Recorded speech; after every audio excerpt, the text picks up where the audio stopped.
আমি বারবার একটা কথা বলি যে কোনো মানুষকে ভালোবাসে না, কোনো মানুষকে সত্যিকার অর্থে ভালোবাসে না। শুধুমাত্র আপনার রব আল্লাহই আপনাকে ভালোবাসে।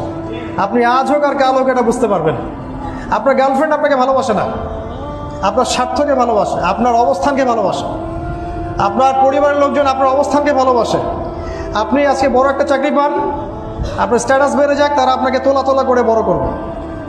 ওই আপনি এমন একটা কাজ করেন, আপনি সুদের চাকরি ছেড়ে দিয়ে আসেন, ৮০,০০০ টাকা বেতন পেতেন, চাকরিটা ছেড়ে দিয়ে আসেন, রিজাইন দিয়ে আসেন, দেখেন আপনাকে কি বলে। আপনি আল্লাহর জন্যে, ওরা বলছে আপনি দাড়ি রাখবেন না, আপনি আল্লাহর জন্য দাড়িটা রাখেন, হারাম রিজিকটা ছাড়েন, হারাম অ্যাফেয়ার্সটা ছেড়ে দেন। আপনার বড় ব্যবসা আছে কিন্তু হারাম, আপনি ছেড়ে দিয়ে পরিবার বর্গের কাছে আসেন, বলেন যে আমি আল্লাহর জন্য হারাম ব্যবসা ছেড়ে দিচ্ছি, দেখেন আপনাকে ভালোবাসে কিনা। মানুষকে ভালোবাসে না, অনলি আল্লাহ আমাদের রব আমাদেরকে ভালোবাসা। তো আল্লাহর জন্য সব ছাড়ার মানসিকতাটা থাকতে হবে।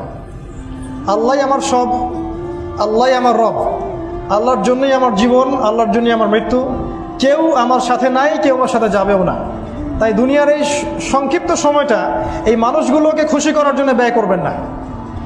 আল্লাহকে খুশি করতে চান, আল্লাহর কাছে ফেয়ার থাকেন, আল্লাহ আপনাকে সম্মানিত করে দেবেন ইনশাআল্লাহ। আল্লাহ